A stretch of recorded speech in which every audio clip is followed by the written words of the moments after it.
This is the EZVIZ CB3, a standalone rechargeable wireless security camera that doesn't need any base or hub, and it can be powered with a 5-volt panel, solar panel that is. So let's take a look.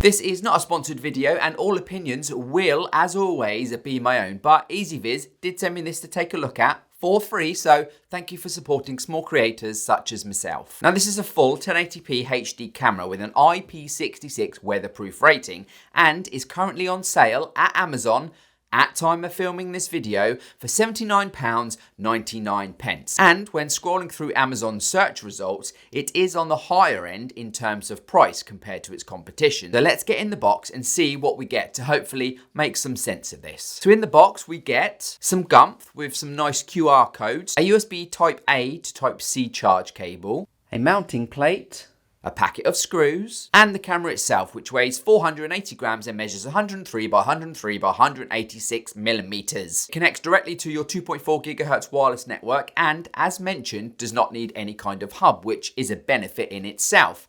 One less device consuming electricity, one less thing to go wrong. And even though there is no hub, this still works when you're away from home using the EZVIZ app. It records directly to a micro SD card, a max of 512 gig, which is a lot more than the normal supported volume with other cameras I've looked at. The SD card slot can be found on the bottom here, along with the charge port and reset button. Now the fact it records locally means if your internet or your Wi-Fi goes down, this camera will still continue to fully function and record, which is a very nice feature. However, because the videos are only stored locally, I would recommend making sure this is mounted high enough out of reach, because if this is stolen, you lose your camera obviously, but you also lose all of your footage and your SD card. EZVIZ do offer cloud storage options, doesn't everyone nowadays? Which starts from as little as $2.99 for a single camera. The camera is constructed out of a hard, shiny plastic and has a good quality feel to it. And the dust covers underneath are also a very tight fit, so there's definitely no moisture getting in there whatsoever. As you would expect with any security camera now, this has shape detection, so it can work out if it's looking... Nearly dropped it then. So it can work out if it's looking at a human or pet, and it has motion detection, so it can record based on this, along with the ability to set motion zones. It's compatible with both Google and Alexa, and the app is available in your app store of choice. So when linked, I can ask, Alexa, show me my toilet. True story, a boss of mine actually once threatened to install a splash cam in the loos because of the mess someone kept leaving behind. Not me, I might add, not guilty. It has two-way audio if you wish to have a chat with your visitors, and as mentioned is full HD. So here is what that looks and sounds like. Hello, so here is what this looks and sounds like in the studio at arm's length. Looks good on the phone, but how does the recording look?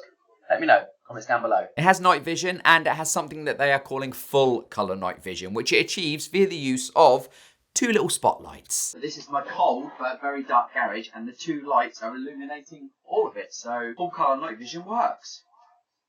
The rechargeable 5200 mAh battery is good for around 120 days according to the Gump, but this will vary depending on its usage. The small print bases this figure on around 3 to 5 minutes recording per day, which in my opinion isn't a lot. But as I mentioned, it can be powered with a solar panel, so you'll never need to worry about charging it again. And as this is battery powered, it does not record 24/7. One of the main selling points on its Amazon listing is not only its power efficiency, which is apparently rated as A+++, whatever that means, but also how easy it is to set up and use. So let's put that to the test, shall we? Once the camera is charged, you can start by downloading the EZVIZ app and then go through the sign up process if you don't already have an account. It is a little long-winded in my opinion, but nice to see that they do enforce two-factor authentication. Choose to add your camera and then find it in the list. Scan the QR code on the bottom of the camera, therefore wise to do this before being stuck up a ladder trying to mount it. And then the app walks you through the rest of the device setup and asks you to connect to your wireless network.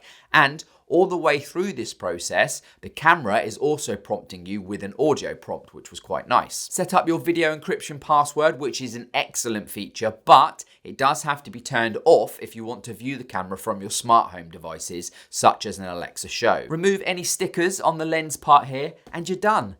Very easily set up, which is nicely guided by the app and the voice that comes out of the camera. And my only feedback here would be, maybe make that process a little quicker if possible. When looking at the detection modes on the app, I saw there was the human and pet detection, but also an option for a PIR sensor, which I've since learnt is an infrared sensor that looks at the heat signature to determine what it's looking at, which is very cool, but this will not work when the camera is looking through a window. Later. I've played with this for around a week now and moved it around the house, and there were some issues. At times, I would experience a massive slowness or it just outright not responding when making settings changes or trying to view the live feed via the app. At times, it would also tell me that the network was unstable when I know full well this was not the case. Only after updating the firmware from inside the app and then deleting the camera, restarting it and then re-adding it, did the problems just seem to go away. Now the feed loads within a few seconds with minimal lag, and the app experience is a much quicker, more pleasing one. So all in all, apart from the initial teething problems,